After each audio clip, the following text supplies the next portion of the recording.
오늘 주시는 하나님 말씀 이사야 26장 20절입니다.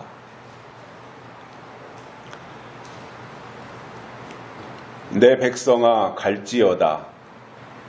내 밀실에 들어가서 내 문을 닫고 분노가 지나기까지 잠깐 숨을 지어다. 아멘. 한 주간 동안도 건강하셨습니까?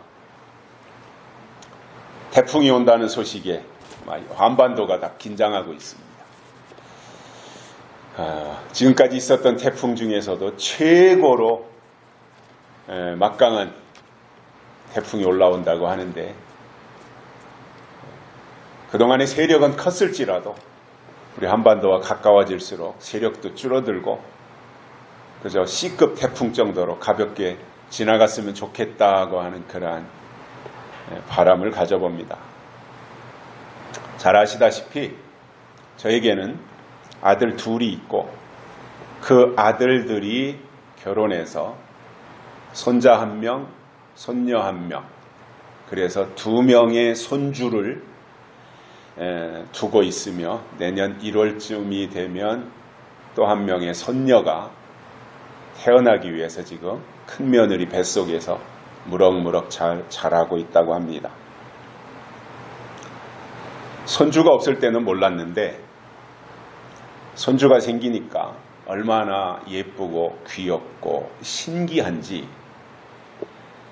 아마도 그 손주를 향한 마음은 손주가 없는 분들은 이해를 못하실 겁니다.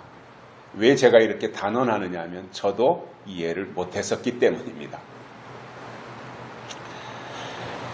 모든 것이 그렇듯이 조카도 첫 조카가 첫 정이 들어서 마음이 더 가고, 손주도 첫 손주가 정이 깊은 것은 어쩔 수 없는 일인 것 같습니다. 저의 경우도 첫 손주가 태어난 후로는 그 아이가 너무 예쁘고 너무너무 소중해서 보물처럼 제 마음속에 이렇게 간직되어 있습니다.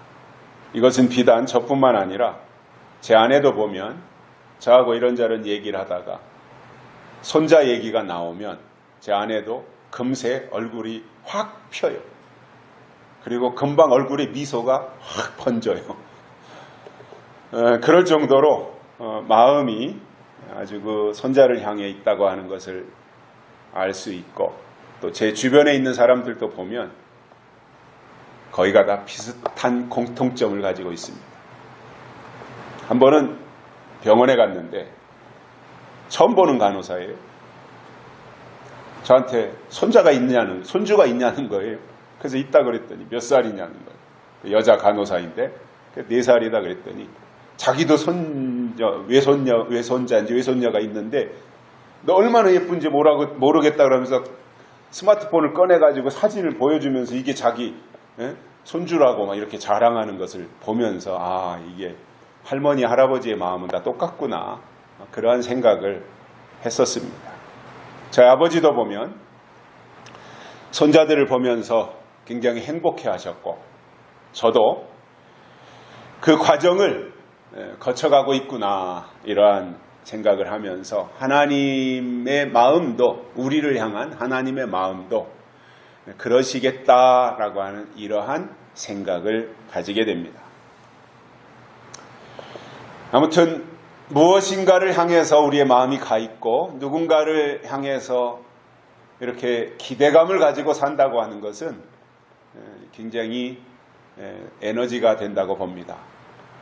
또 우리의 입장에서 하나님이 우리를 사랑하고 계시다, 하나님이 우리를 주목하고 계시다, 또는 하나님이 우리를 눈여겨보고 계시다라고 하는 것을 우리가 깨닫는다면 우리의 마음 또한 든든해지지 않을까, 그러한 생각도 가져봅니다. 우리가 살아가면서 예기치 않았던 어려운 일들을 만날 수 있습니다. 아픔도 겪을 수 있습니다. 고통스러운 일들도 경험할 수 있습니다. 그러나 그것이 나 혼자의 일이라고 생각한다면 감당해내기 어렵겠지만, 누군가 응원하는 사람들이 있고 또 하나님이 배후에서 돕고 계시다고 하는 하나님의 손길을 느낀다면 그 모든 것들을 이겨낼 수 있을 것이라고 봅니다. 오늘 본문은 환란이 왔을 때 하나님의 백성들이 어떻게 해야 하는지에 대해서 말씀하는 내용입니다.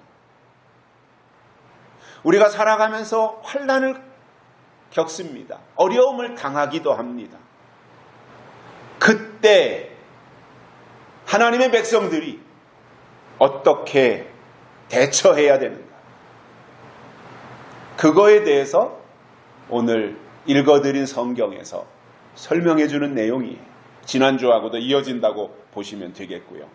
자, 그러면 여기서 환란이라고 하는 것은 계시록에 나오는 5째 나팔과 6째 나팔, 이 두 가지 나팔을 우리는 환란이다 이렇게 설명을 합니다. 그래서 이 5째 나팔과 6째 나팔이 환란인데, 물론 계시록에는 이 2개 나팔이 환란이다 이런 설명은 없지만, 이것을 다니엘의 표현을 빌린다면 다니엘이 설명한 70일의 가운데 마지막 한 일회가 나오잖아요. 그 마지막 한 일회에 제사와 법을 바꾼다, 이러한 설명이 다니엘서 9장에 나오는 것을 보면서 마지막 한 일회, 다니엘이 말한 이 마지막 한 일회가 계시록에서 대환란으로 설명을 하고 있다는 것입니다. 자, 서두에서도 말씀을 드렸지만 우리나라에 지금 역대급 대형 태풍이 우리나라에 영향을 미친다고 하는 것을 일기예보를 통해서 계속해서 1시간이 멀다 하고 지금 방송을 해주고 있는데, 이것은 뭐냐면 미리 알고 대비하라는 겁니다. 계곡에 가지 말고, 바닷가에 가지 말고, 물가에 가지 말고, 산사태가 날 수 있는 그런 위험지역에 가지 말고 최대한 안전한 곳에 머물러 있어야 된다고 하는 것을 알려주기 위해서 재난방송을 해주고 있습니다. 환란도 마찬가지입니다. 환란이 뭔지 모르면, 환란에 대해서 알려주지 않으면, 환란에 대해서 미리 예고해 주지 않으면 대비할 수 없어요. 옛날에 재난방송이 없고 일기예보가 없을 때는 태풍이 오는 거 몰라요. 어떻게 알 수 있어요? 태풍이 언제 오는지, 어디로 오는지 모르잖아요. 그러니까 무방비 상태로 있다가 당할 수밖에 없었어요, 옛날에는. 그러나 과학이 발달하고 일기예보라고 하는 이 장비, 일기를 볼 수 있는, 자연의 어떠한 흐름을 알 수 있는 이러한 시스템들이 개발이 되면서 일기예보가 있으니 태풍이 발생하면 태풍이 어디서 발생해서 진로가 어떻게 되고 언제쯤 어디에 영향을 미치고 그 규모가 어느 정도 되고 이런 것들이 다 분석해서 알려주니까 대책을 세울 수 있는 것처럼 환란도 그렇다는 거예요. 그래서 제가 자주 말씀을 드리지만 환란은 알면 이기고 모르면 이기지 못하는 거예요. 환란이 뭔지 알면 환란은 이겨요. 그런데 환란이 뭔지 전혀 모르고 있다면 환란을 이길 수 없어요. 그래서 환란이라는 것이 무엇이고, 그 환란이 언제 오고, 그 환란을 어떻게 이길 수 있는지에 대해서 성경을 통해서 미리 안다면 그것을 다 대비해서 환란을 이길 수 있습니다. 저는 자신 있게 말씀을 드립니다. 성경이 말씀하는 환란이 뭔지 알면 환란은 넉넉하게 이길 수 있습니다. 환란이 뭔지 모르면 환란은 두려움입니다. 그러나 환란이 뭔지 성경을 통해서 알면 가볍게 갈 수 있습니다. 내가 그것에 대해서 대비한다면 이기는데 전혀 문제가 되지 않는다는 말입니다. 오늘은 환란이 올 때 하나님의 백성들이 해야 할 일이 무엇인지 3가지를 깨닫고 은혜를 받겠습니다. 첫째로는 밀실로 들어가야 됩니다. 환란이 올 때 밀실로 들어가라는 것입니다. 밀실의 뜻은 숨어있는 비밀의 장소라는 뜻입니다. 다른 말로 한다면 피난처라는 말입니다. 우리가 환난이 무엇인지 알고 환난이 언제쯤 오는지 알고 그 환난을 어떻게 이기는지 알기 때문에 그 환난을 피할 곳을 내가 알고 그 밀실로 피할 수 있다면 그것은 감사한 일입니다. 그래서 마지막 때 신앙은 밀실, 즉 피난처가 있어야 하고 그곳으로 들어가기 위한 성경을 통해서 우리에게 전달해 주신 지식이 있어야 되는 거예요.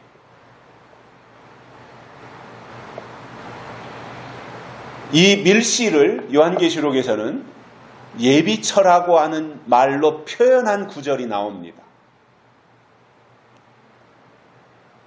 계시록 12장 6절에 보면 해를 입은 여자에 대해서 설명을 하면서 하나님이 예비하신 곳이 있더라 이렇게 말씀하고 있어요. 그래서 그것을 예비처다 이렇게 부르게 되는데, 이 해를 입은 여자는 장차 만국을 다스릴 남자아이를 낳는 내용이 12장에 설명을 하고 있는데, 이것은 요한계시록이 열리면서 일명 초대교회라고 하는 영적인 교회가 나타나는 것에 대한 설명이에요.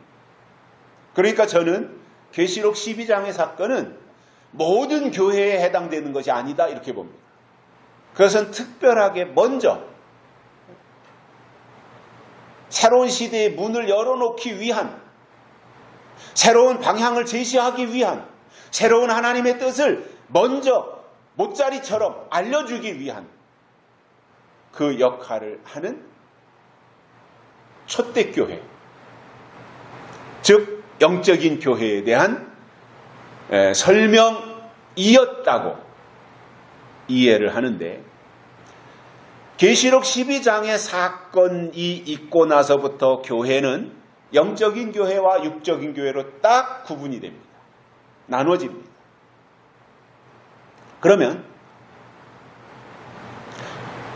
특징이 뭐냐는 거예요.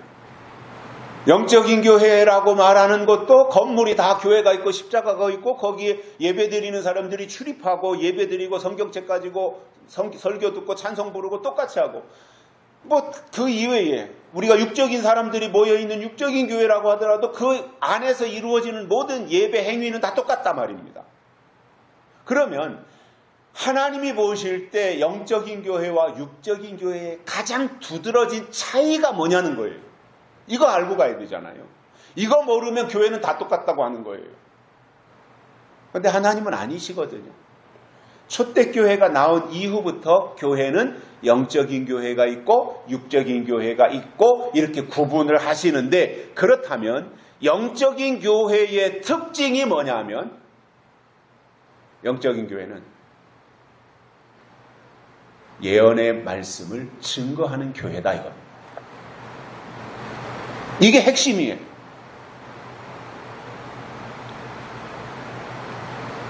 그래서 피난처 또는 밀실 또는 예비처라고 표현되어진 이 곳에는 교회 다닌다고 아무나 다 들어가는 것이 아닙니다.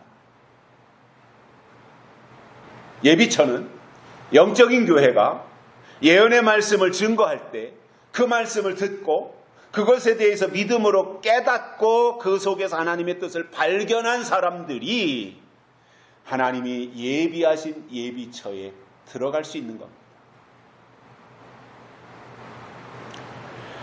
모세 때 가나안 땅에 들어가는 것도 아무나 다 들어간 것이 아니라 출애굽하고 광야를 거치면서 하나님이 광야에서 추려내시잖아요. 막 다 뒤섞여 뒤죽박죽 되어 있었는데 그 중에서 이제 하나님이 다 이렇게 추려내실 때 출애굽 1세대들, 모세를 쫓아서 애굽에서 홍해를 건너서 광야에 나온 출애굽 1세대는 불평과 원망과 불신앙으로 인해서 여호수아와 갈렙을 제외하고는 나머지가 다 광야에서 죽었습니다. 그리고는 광야에서 태어난 2세들이 애굽을 알지 못하고 하나님이 제시하시는 방향을 알려주시는 가나안 땅을 바라보았기 때문에 그들이 가나안 땅에 들어갔습니다. 아무나 들어간 것이 아니라는 이야기예요. 하나님이 제시하신 기준과 조건에 맞아야 그가 가나안 땅에 들어갈 수 있었던 것입니다. 마찬가지로 천국도 그렇습니다. 아무나 교회에 와서 등록하라고 하니까 등록카드에다가 이름 석자 적어내고 목사님이 그거에 대해서 새신자 등록했다고 교인들한테 환영하자고 소개하고 그리고 그를 위해서 기도 한번 했다 그래가지고 그가 우격다짐으로 천국에 들어가는 것이 아니라 또 나는 천국에 가야 할 사람이야, 나는 천국에 가야 돼 라고 생각하고 있다고 해서 천국에 들어가는 것이 절대로 아니더라는 거예요. 은혜시대에 우리가 흔히 말했던 천국에 들어갈 수 있는 기준은 하나 있습니다. 오직 믿음으로라는 거예요. 오직 믿음으로. 즉 하나님이 제시하신 법과 하나님의 기준에 부합해야 천국에 들어가는 원리나 가나안 땅에 들어가는 원리나 같다는 거예요. 내가 들어가고 싶다고 해서 들어가는 것이 아니더라는 거예요. 하나님이 제시하신 기준에 맞아야 들어갈 수 있다라는 거예요. 그렇다면 앞으로 이 땅에 이루어질 천년왕국도 아무나 들어가는 것이 아니라 하나님의 인치심을 받은 자가 환난을 이기고 다시 오시는 예수님을 맞이한 이후에 천년왕국에 들어가는 것이 순서입니다. 그런 의미에서 볼 때 천년왕국이 뭔지 모르는 사람은 피난처나 예비처나 밀실이 뭔지 모르기 때문에 그 사람은 천년왕국도 모를 수밖에 없는 거예요. 피난처가 있다는 것을 모르는 사람이 어떻게 천년왕국이 들어가겠습니까? 천년왕국은 들어서 대충 천년왕국 하나님이 계신 어떤 나라가 이제 때가 되면 이 땅에 임하는구나. 천년왕국에 대해서는 막연하게 들어서 아는데 그 천년왕국에 들어가기 위해서 먼저 밀실이라든가 피난처라든가 예비처라든가 이렇게 표현되어진 하나님의 영역 안으로 내 믿음이 먼저 들어가야 그 다음 단계로 천년왕국에 들어간다고 하는 것이 성경의 가르침인데 천년왕국은 들어서 그냥 개념은 아는데 그 앞에 있을 밀실이 뭔지 모르고 밀실에 들어가지 않는 자가 어떻게 대환란을 이기겠으며 대환란을 이기지 못하는 사람이 어떻게 다시 오시는 예수님을 맞이할 수 있고 다시 오시는 예수님을 맞이하지 못하는 사람이 어떻게 천년왕국에 들어갈 수 있겠습니까? 밀실은 우리의 영적인 신앙을 지키고 보호하며 유지하게 해서 그 다음 단계로 나아가도록 피해받지 않게 지켜주는 것이고 특별히 하나님이 예비하신 영적 처소라고 하는 표현이 맞을 거예요. 다시 말하면 하나님의 영역이다 말이에요. 하나님의 영역. 스바냐 1장 18절에서 이렇게 말씀합니다. 여호와의 분노의 날이다 이렇게 말씀하고 있습니다. 그래서 여호와의 분노의 날이 이른다는 거예요. 그러니까 여기서 말한 이 분노는 계시록으로 보면 5째 나팔과 6째 나팔에 해당되는 것이 분노의 날로 이해할 수 있는 거예요. 그러니 그 기간 동안에는 밀실에 머물러 있어야 되는데 이것은 마치 홍수로 이 세상을 심판하실 때 방주가 피난처였지 않습니까? 방주가 보호처 또는 예비처였지 않습니까? 방주가 밀실이었지 않습니까? 마찬가지로 예수님이 땅에 다시 오시기 전에 대환란이 필연코 존재하는데 그것을 이기기 위해서 밀실에 들어가야 되는 이 밀실이 바로 피난처가 된다는 것입니다. 그러면 환난 날에 밀실에 들어가지 않으면 어떻게 될 것이냐? 이것은 뻔한 거예요. 화를 당한다는 거예요. 이것에 대해서 데살로니가 후서 2장에서 핵심적으로 설명하는 내용이 이겁니다. 그들이 이렇게 심판을 당하고 적그리스도를 따라갈 수밖에 없는 이유는 저들이 진리의 사랑을 받지 않았기 때문이다. 이렇게 단정적으로 말씀하고 계시기 때문에 정말 하나님께로부터 사랑을 입었다면, 약속이 우리 가운데 있고 예언의 말씀이 우리 가운데 임했다면 그는 자연스럽게 때가 되면 밀실로 들어가게 되어 있다는 겁니다. 두 번째로는 밀실에 들어갔다면 다음 단계로 문을 닫아야 됩니다. 노아의 방주도 다 완성되고 나서 각각의 짐승들을 구분해서 정결한 짐승 7쌍, 부정한 짐승 2쌍씩 방주로 들어가게 했습니다. 자, 동물들은 거의가 맹수잖아요. 이빨도 그렇고 막 발톱도 날카롭고, 이 달리는 것도 뭐 보통 잘 달리는 게 아니잖아요. 그런데 만약에 방주를 다 지어놓고 노아의 8 식구가 그 방주에 들어갈 동물들을 잡으러 다닌다면 어떻게 잡겠어요? 호랑이를 어떻게 잡겠으며 표범을 어떻게 잡겠어요? 7쌍, 2쌍 잡으려면 몇 마리예요? 18마리잖아요. 마리수로 한다면 그것을 잡았는데 암놈이에요. 암놈은 많고 순놈이 적다면 또 놔주고 또 다시 잡아야 되고, 이걸 어떻게 다 하겠냐 말이에요. 불가능한 일이죠. 그런데 놀랍게도 하나님의 지시에 따라서 노아가 명령하니까 그들이 알아서 다 들어온 거예요. 그러니까 그 방주에 7쌍, 2쌍씩 다 그게 짝을 찾아서 들어올 수 있었던 것이지, 노아가 잡으러 다닌 것이 절대로 아니었던 거지요.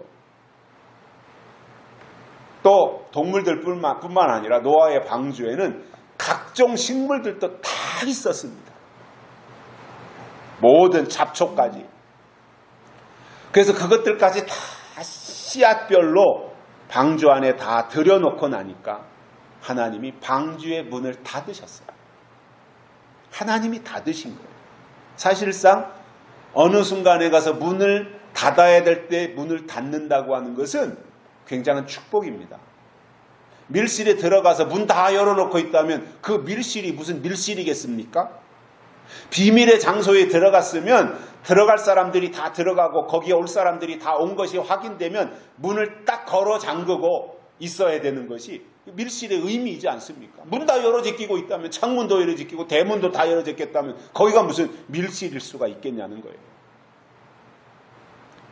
그래서 노아의 8 식구뿐만 아니라 동물과 식물들에 이르기까지 모든 것이 다 기식 있는 것들이 그 안에 다 들어가고 나니까 하나님이 문을 닫으셨고, 그리고 150일 동안 땅에 물이 창일했으며 방주는 그 기간 동안 물 위에 떠 있었던 것입니다.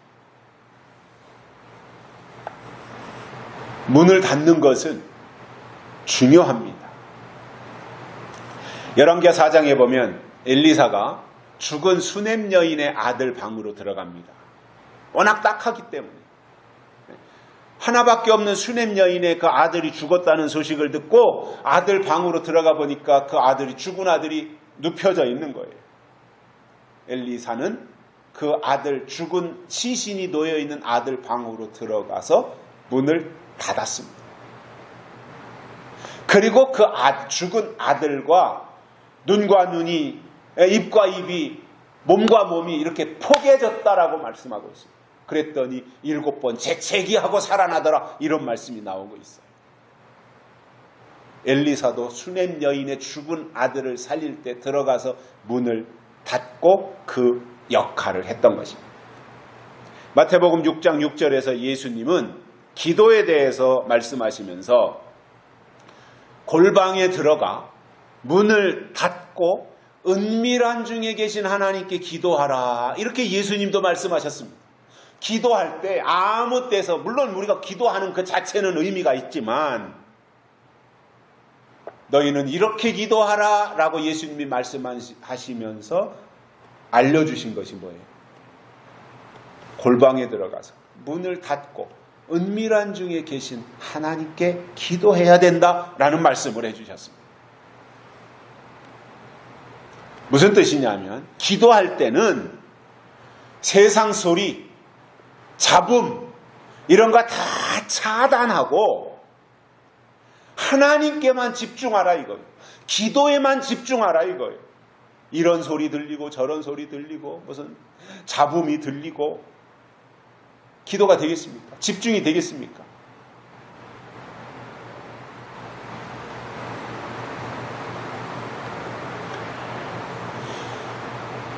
우리가 다니엘을 보면 다니엘은 워낙 영성이 뛰어난 분이었잖아요. 그러니까 그건 기도할 때 창문을 다 열어놓고 예루살렘을 향하여 기도했다고 설명하고 있습니다. 적어도 다니엘 정도의 영성은 상황의 영향을 받지 않는 거예요. 기도하면 바로 깊은 기도의 세계로 들어가니까 주변의 영향을 받지 않는 단계까지 갔다고 보여지는 거지요. 그런데 우리 같은 보통 사람들은 엎드려 있다가도 어디서 개 짖는 소리가 나면 다 들리고, 어디서 차가 지나가다 빵빵 하면 또 다 들리고, 뭐 택배 오면 택배 받으러 나가야 되고, 이게 제대로 되겠냐 말이죠. 집중이 안 되는 거죠. 상황 때문에, 현상 때문에. 그래서 뭔가 특별하게 하나님과의 씨름하는 입장에서 깊은 영적 세계를 위해서 기도할 때는 영향받지 않도록 모든 것을 다 차단하고 기도해야 되는 거예요.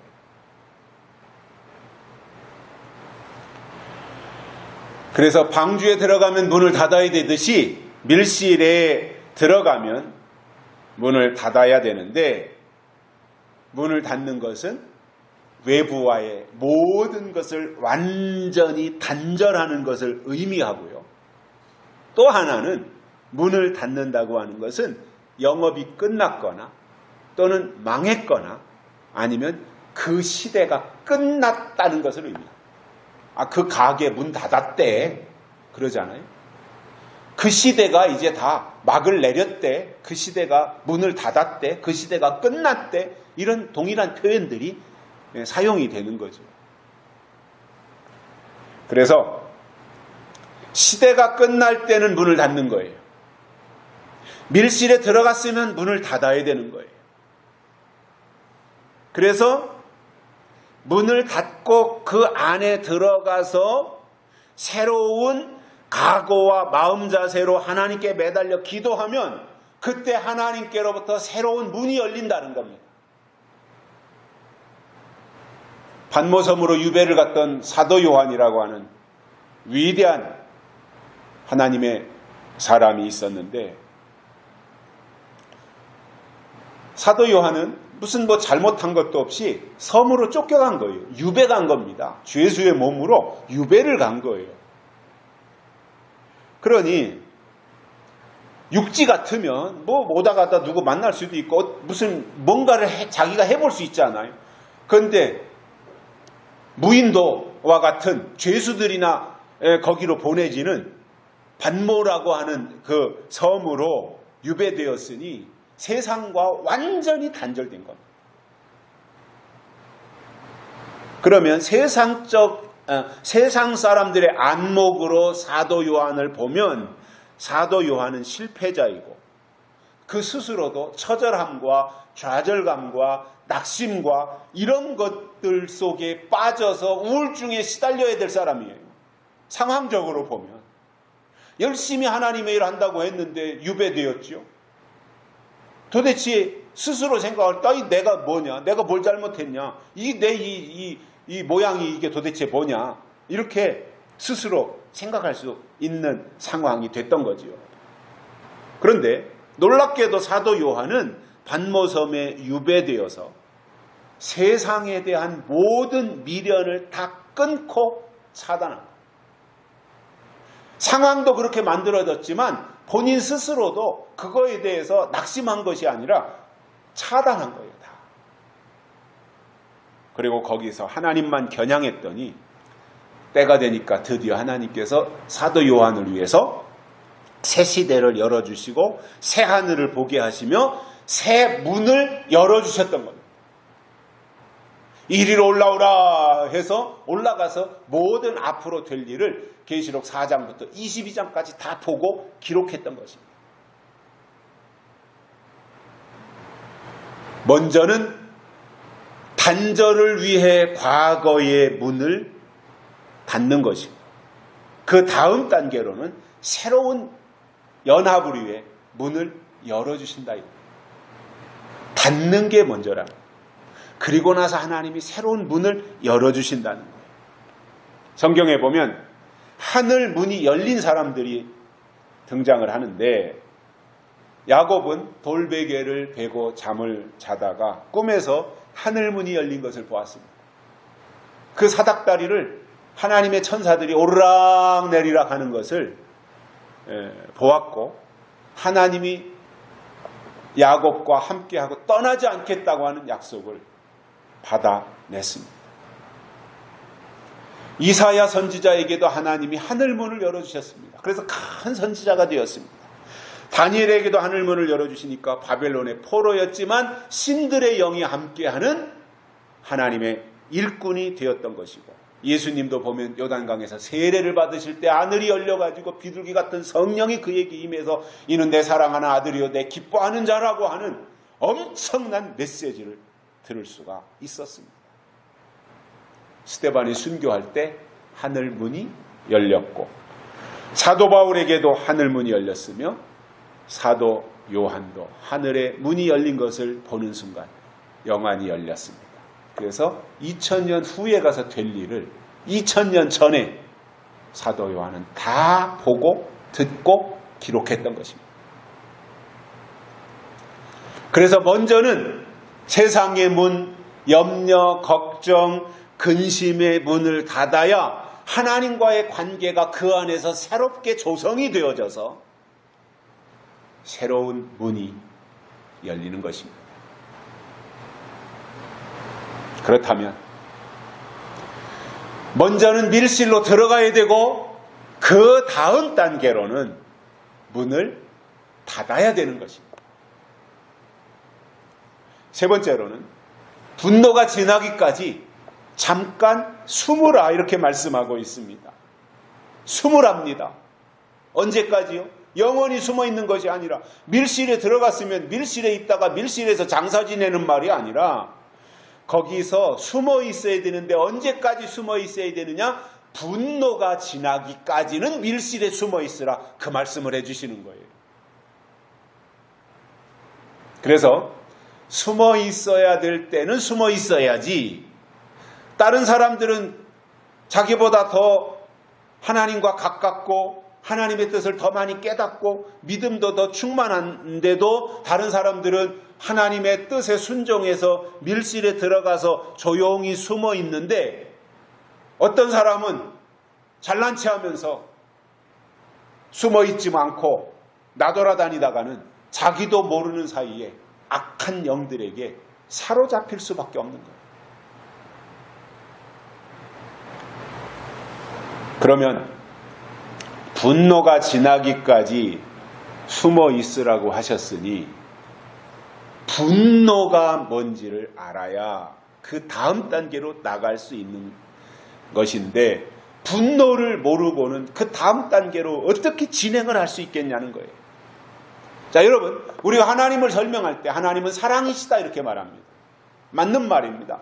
하나님은 사랑이십니다. 하나님은 사랑의 하나님이십니다.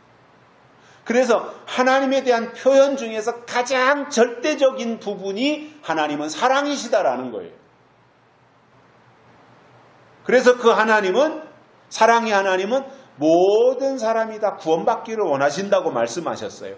하나님의 본래의 마음은 한 사람도 지옥에 가지 말고 한 사람도 낙오자가 되지 말고 다 모든 사람이 다 하나님이 예비하신 구원에 들어가기를 원하시고 그것을 위해서 하나님은 오래 참고 계신 겁니다. 그러나 하나님은 언제까지 참기만 하시는 사랑의 하나님이 아니라 참고 참으시지만 어떤 하나님이 정해놓은 때가 되면 심판하시는 하나님이시라는 거예요. 그래서 하나님을 설명할 때 사랑만 강조하면 안 돼요. 사랑의 하나님이신 반면에 심판하시는 하나님이시다. 심판을 강조해야 돼요. 사랑의 하나님만 강조하다 보니까 오늘 이 시대의 교회 안에서 신앙생활하는 사람들의 믿음이 성장하지 못하는 거예요. 사랑의 하나님이요, 사랑의 하나님. 그것만 강조하다 보니까. 그러나 사랑의 하나님과 똑같이 중요한 것이 뭐냐면 심판하시는 하나님이시다라는 겁니다. 그래서 사랑도 하시지만 그 사랑의 결과에 대해서 하나님이 평가를 하시고 그거에 대해서 최종적으로 심판하신다라고 하는, 사랑으로 시작해서 심판으로 끝내시는 그 하나님이 바로 공의의 하나님이시라는 겁니다. 그래서 하나님은 우리가 어떻게 보면 사랑의 하나님은 어렸을 때 우리 서겸이처럼 할머니가 사랑해주고 할아버지가 사랑해주고 아빠 엄마 그 주변에 있는 많은 사람들이 다 사랑만 베풀어주는 그 단계, 어린아이의 단계잖아요. 그 아이가 뭔가 잘못했을 때 혼내고 훈육을 하고 회초리질을 하면은 그 아이는 자기가 잘못했음에도 불구하고 막 울어제끼고 그거에 대해서 받아들이질 못하지 않습니까? 왜냐하면 단계가 아직 어리기 때문에, 수준이 아직 낮기 때문에 그 다음 단계, 어떤 심판에 대한 것들을 이해하지 못하는 거예요.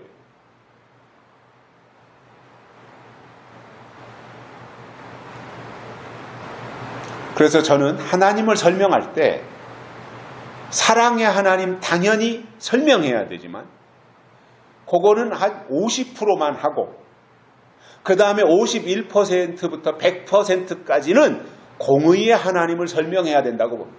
심판하시는 하나님. 왜냐? 성경은 마지막에 가서 하나님의 심판이 있다. 이게 성경이에요. 그래서 그거에 대해서 예수님도 얼마나 많이 말씀하십니까? 농사의 원리를 통해서 밭에서 곡식을 가졌다 추수해다가 다 수확해가지고는 알곡과 쭉정이를 구분해서 알곡은 곡간으로 들어가고 쭉정이는 다 불못으로 들어간다. 이런 설명을 하시지 않습니까? 또 그물, 고기 잡는 비유를 통해서 그물을 거뒀더니 거기에는 좋은 물고기도 있고 나쁜 물고기도 있는데 좋은 물고기는 떼서 어부가 따로 떼어놓고 나쁜 물고기는 다 심판하고, 이러한 내용들을 예수님이 비유를 통해서 설명해 주셨어요. 성경의 결론이 뭐냐면 심판입니다. 잘 믿었느냐 잘못 믿었느냐 이것을 심판하시니까 교회 심판인 거예요. 성경은 교회에 주셨어요. 성경은 교회 안에서 믿음 생활하는 자들에게 주신 거예요. 세상에다가 성경을 주시지 않았어요. 세상에다가 믿음을 주시지 않았어요. 교회에다가 성경을 주시고 믿음을 주셨어요. 성령도 교회에 주셨어요. 예수님도 교회에 주셨어요. 교회에다가 이렇게 하나님이 다 베풀어 주셨고, 하나님이 어떻게 창조하셨고, 예수님을 왜 보내주셨고, 성령을 왜 보내주셨고, 성경을 왜 보내줬는지 이것을 다 교회에 알려줬는데, 교회가 그것을 가지고 하나님을 대적하고 하나님을 배반하고 하나님을 등지고 했기 때문에 하나님은 이렇게 전폭적으로 베풀어 줬는데 그것에 대해서 잘못 사용하고 하나님을 오해하고 자기 임의로 자기 방식대로 믿음 생활했던 그것을 평가해서 하나님이 심판하시는 이것이 하나님의 공의입니다. 그래서 공의의 하나님을 말하기 위해서는 반드시 심판이 들어가야 되는 겁니다. 그런데 사실상 저도 어린 시절을 겪었지만 제가 나가서 말썽을 부리고 들어오면 아버지는 이제 혼내시죠. 회초리 가져라 그러고 종아리도 때리고. 그런데 어머니는 이제 불쌍해가지고 애처로워가지고 어머니는 이제 전전긍긍하다가 아버지는 걔들 승군이 승신이 밥도 저녁 주지 마세요. 저녁 주지 마요. 어머니한테 얘기하면 어머니가 예 하고 부엌에서 대답하고 이제 우리는 실컷 혼나고 이제 동생하고 저하고 우리 방으로 가면 어머니가 쟁반에다가 슬그머니 밥을 갖다 넣어주신단 말입니다. 어머니는 사랑이시잖아요. 그래서 가정에는 어머니의 역할이 있어야 되고 사랑의 역할이 있어야 되고 아버지 역할, 뭔가 심판하고 책망하고 하는 공의의 역할이 필요해요. 이것이 균형을 이루어야 돼요. 어머니의 역할, 아버지 역할이 균형을 이루어야 되는 거예요. 그래서 어머니의 역할은 이게 은혜입니다. 은혜. 근데 어머니는 심판을 못해요. 은혜는 절대로 심판을 못해요. 왜냐? 70번씩 7번이라도 용서해야 되는 것이 은혜예요. 이게 어머니의 위치예요. 심판은 누가 하느냐? 아버지가 하는 거예요. 진리가 하는 거예요. 진리가. 은혜는 심판 못합니다. 진리가 심판하는 겁니다. 그래서 진리가 바로 공의인 겁니다.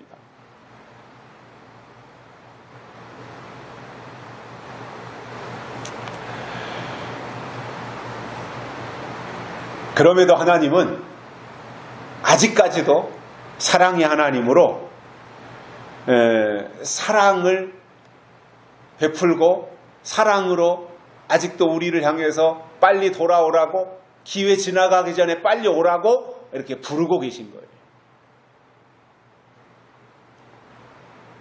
이사야 선지자가 오늘 본문에서 말씀하고 있는 이 분노는 계시록에서 말씀하고 있는 환난인데, 분노가 지나기까지 이렇게 말씀하셨으니 이렇게 좀 계산이라고 그럴까요? 아니면 그 상황을 이렇게 좀 전개해 보면, 다섯째 나팔은 황충이가 나오는 나팔이잖아요. 첫째 화. 다섯째 나팔은 첫째 화로서 황충이가 나오는 나팔. 기간은 5개월 환란이라고 말씀하고 있어요. 그러니까 다섯째 나팔, 첫째 화, 황충이는 5개월 환란이다 이겁니다. 5달, 5개월 환란. 그리고 여섯째 나팔은 둘째 화이며 마병대가 나오는 나팔이에요. 마병대가 활동하는 기간은 42달로 되어 있습니다. 합해서 47달이니까 약 4년 정도 되는 거죠. 그러면 다섯째 나팔, 여섯째 나팔, 이 두 나팔을 합쳐서 다니엘의 설명을 빌려다가 대환란이다라고 이렇게 설명할 때에, 저는 이 다섯째 나팔과 여섯째 나팔 두 나팔을 갖다가 대환란이라고 설명을 해볼 때, 이 중에서 그야말로 극심하게 밀실로 들어가야 될 환란은 여섯째 나팔, 둘째 화, 마병대의 기간이라고 저는 생각을 해요. 그 기간이 숨어 있어야 될 기간이에요. 왜냐하면 다섯째 나팔 황충이 때는 악법을 만들어서 선포하는 기간이에요. 그러니까 극도의 미혹이나 박해나 이런 건 없을 거예요. 그러나 황충이가 나와서 법을 만들어 다 선포하고 완전히 다 어둠이 장악하고 나서는, 그때는 마병대가 등장하잖아요. 적그리스도가 등장하는 거잖아요. 마병대 적그리스도니까. 그 적그리스도가 하고 나서는 데살로니가 후서 2장에 나오는 말씀처럼 자기를 보여 하나님이라 한다 그랬으니, 내가 하나님이다라고 말하는 그 아주 악이 가득 찬 단계까지 가니까 그 상황이 얼마나 살벌하겠습니까? 그러니까 그 기간이 바로 밀실에 들어가서, 피난처에 들어가서 숨어 있어야 되는 기간이라는 말씀이고요. 그리고 또 하나는 밀실이 있다는 것을 알고 밀실로 피난하는 신앙은 그만큼 하나님의 뜻을 깨달았다는 것이고, 하나님과의 어떠한 밀접한 관계가 유지되고 있다고 하는 설명이기도 합니다. 그래서 지금 시점에서 복 있는 신앙은 성경을 통해서 환난이 무엇이고 환난이 언제 오고 어디로 오고 그리고 그 환난이 올 때 어떻게 오는지 환난이 어떻게 오는지 이것을 알면 그는 당연히 밀실로 들어가게 되어 있습니다. 주의할 것은 계시록에서 말씀하는 환난은 땅에서 일어나는 전쟁이나 기근이나 전염병이 창궐하는 것이나 이렇게 접근하면 안 됩니다. 물론 육맥과 영맥으로 같이 오기 때문에 육적인 환난은 전쟁으로 올 수도 있고 전염병으로 올 수도 있고 기근이나 지진이나 이런 것으로 올 수도 있다고는 봅니다. 그러나 그것이 성경이 말씀하고자 하는 환난의 핵심은 아니라는 말입니다. 그런데도 전쟁으로 오는 환난, 기근으로 오는 환난 이런 식으로 육적인 것으로 환난을 알고 그 방향에서 준비를 한다면 엉뚱한 방향으로 잘못 갈 수 있습니다. 그래서 환난을 육적인 환난으로만 아는 사람들이 준비하는 것에 대해서 몇 년 전에 미국에서도 그 뉴스에 나온 적이 있는데 미국에서도 이제 어떤 그 재림신앙이나 종말론이나 이런 것들이 막 이제 퍼져나갈 때가 있거든요. 그러니까 그 영향을 받아서 미국에서도 피난 가야 된다, 대피해야 된다 이런 것들에 대해서 이제 막 설명이 되니까 어떤 뉴스가 나왔었냐면은 땅굴을 파고 땅속으로 들어가는 거예요. 그리고 땅을 크게 파서 땅속에다 집을 짓고 그 안에다가 전기시설이며 창고시설이며 음식 모든 거 뭐 냉장시설 이런 거 해가지고 몇 년 동안 먹을 수 있는 것들을 다 그 안에다 넣어서 생활하는 그러한 일들도 미국에서 뉴스가 나온 적이 있어요. 어떤 사람은 무인도로 가야 되겠다. 이제 여기서 육지에서는 살 수가 없으니 무인도로 가서 혼자 살아야 돼. 가족과만 따로 떨어져 살아야 되겠다 해서 무인도를 구입해가지고 거기다가 대피시설을 해서 사는 사람에 대한 뉴스도 나온 적이 있습니다. 이것은 환난이 뭔지 모르는 사람들의 잘못된 준비입니다. 그래서 그 사람들은 환난을 잘못 이해했기 때문에 그렇게 육적으로 지하에다가 집을 짓고 섬에 들어가서 집을 짓고 하는 식으로 밀실을 잘못 생각하는 거예요. 환난이 뭔지 모르니까 밀실을 잘못 생각하는 거예요. 여러분, 마지막 환난은 영적인 환난이에요. 영적인 환난이라는 말이 뭐냐면 교회 환난이라는 말입니다. 교회 안에서 일어나는 환난이다 이겁니다. 아모스 선지자가 예언한 것처럼 양식이 없어 주림이 아니요 물이 없어 가람이 아니라 여호와의 말씀을 듣지 못한 기갈의 때가 온다는 겁니다. 예언의 말씀을 듣지 못하고 약속의 말씀을 듣지 못해서 심령이 공허해지는 그 시대가 온다라는 것입니다. 그렇게 되면 악인들이 등장을 하고 적그리스도가 나와서 통치하는 시대가 되는 거예요. 42달 동안, 3년 반 동안. 그리고 그 기간이 환난의 극치를 이루는 기간이기 때문에 밀실을 알고 그리고 밀실로 피난하는 밀실신앙 또는 피난신앙 이것을 제대로 알고 가야 되는데 그러면 피난 자체가 뭐예요? 피난 자체가 뭐예요?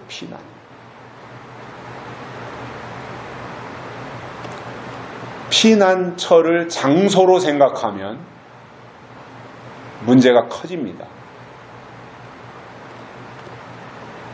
우리가 찬송가 부르는데 피난처 있으니 환난을 당한 자 이리오라. 땅들이 변하고 물결이 일어도 피난처 있으니 여호와요. 피난처는 장소가 아닙니다. 하나님이 우리의 피난처시다 이렇게 말씀하고 있습니다.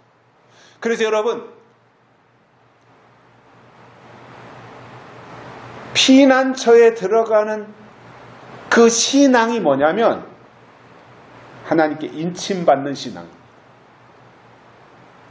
인침받으면 밀실에 들어가고, 인침받으면 피난처에 들어가고, 인침받으면 다시 오실 예수님을 맞이하고, 인침받으면 천년왕국에 들어가고, 인침받으면 천년왕국 후에 영원 세계로 들어가는 이 모든 것이 다 하나님의 인치심과 연결이 되고 연장선상에 놓이게 된다는 거예요. 그래서 모든 것이 다 키가 있으면 되잖아요. 키, 열쇠가 있으면 되잖아요. 열쇠. 아무리 집에 문을 견고하게 잠가놔도 열쇠 있으면 걱정 없어요. 문을 대문 통과하고, 그 다음에 무슨 집에 현관문 통과하고, 안방문 통과하고, 그 나갈 때마다 부잣집이 다 자물쇠를 갖다 꽁꽁 걸어 잠궜다고 할지라도 안심하는 이유가 뭐예요? 그 안방 속에, 금고 속에 무슨 금은 보화가 잔뜩 있는데 얼마나 불안해요. 누가 와서 훔쳐갈까봐. 그런데 이 집주인은 열쇠만 가지고 있으면 돼요. 금고문 잠그고, 안방문 잠그고, 현관문 잠그고, 대문 잠그고, 그리고 나가서 돌아다니면 걱정할 일이 없어요. 왜냐? 자기 손에 열쇠가 있으니까. 하나님이 베드로에게 천국의 열쇠를 주셨어요.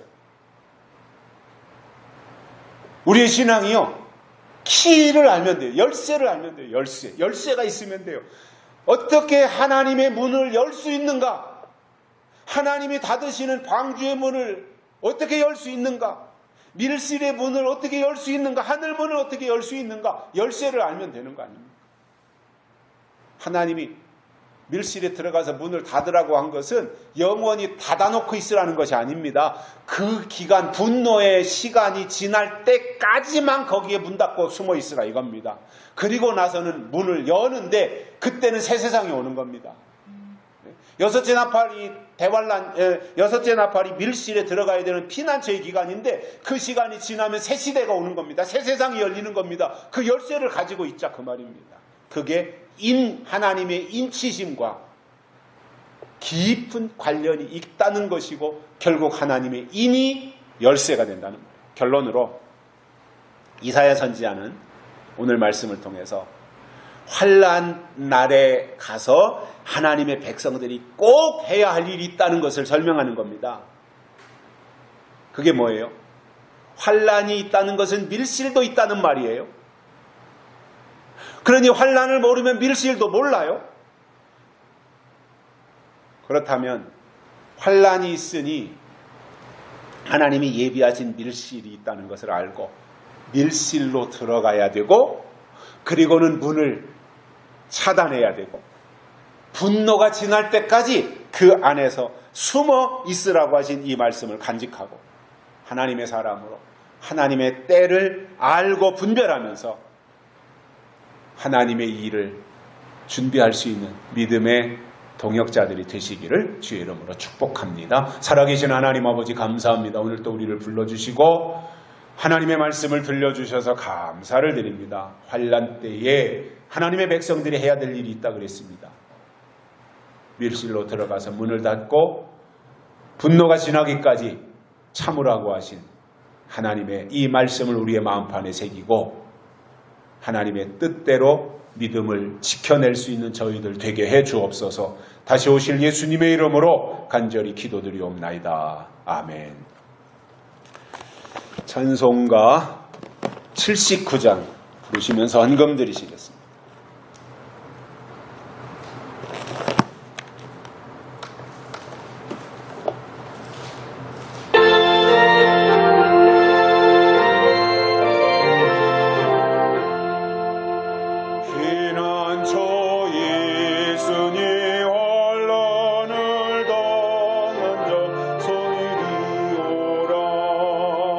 땅들이 변하고 물결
경고 말씀드리겠습니다. 9월달 기도의 달 역대상 균례문서 한 장씩 읽고 내받는 시간 누리시고요. 이번 추석은 가족들과 유익한 시간 보내시고 추석 연휴 왕래가 어려운 관계로 돌아오는 주일 예배는 모두가 다 온라인 유튜브 예배로 드리겠습니다. 그러니까 여기에 나오지 마시고 시간 맞춰서 제가 딱 정확하게 시간을 맞춰서 지금 여기서 하는 것처럼 똑같이 할 것이니까 제 시간에 대신 가족들과 다 함께 앉으면 되는데 아마 저도 잘은 모르는데 내가 이제 스마트폰으로 하는데 이 스마트폰을 각 집집마다 TV하고 다 연결을 할 수 있다 그래요. 무슨 이게 기술적으로 젊은 친구들은 다 알던데 왜냐하면 TV에 유튜브 연결하는 게 다 나오더라고요. 그러니까 이거를 스마트폰으로 받아서 TV라고 연결하면 TV 모니터로 크게 볼 수 있으니까 가족들이 다 추석 때 모여서 할 수 있는 그러한 상황이 되지 않을까 싶어서 이번 추석은 연휴 동안 가족들과 함께 유익한 시간 보내면서 돌아오는 주일은 온라인 예배로 하겠습니다.